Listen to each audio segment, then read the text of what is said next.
তুমি শত্রুকে ভয় পেও না, বরং তোমার বন্ধু, তোমার কাছের মানুষগুলোকে ভয় পাও। কারণ তুমি তোমার শত্রুকে খুব ভালো করে জানো এবং এটাও জানো কখন কিভাবে তোমার ক্ষতি করতে পারে। কিন্তু তোমার বন্ধু ও তোমার কাছের মানুষ তোমার পাশে থেকে কখন যে তোমার ক্ষতি করে দেবে তুমি জানতেও পারবে না, তুমি বুঝতেও পারবে না। কারণ তারা তো তোমার সঙ্গে সবসময় বন্ধুর মতোই আচরণ করবে।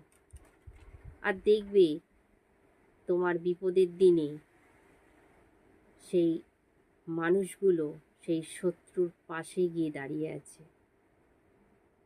তাই আমার মনে হয় শত্রুর থেকে বন্ধু আর কাছের মানুষগুলোই আমাদের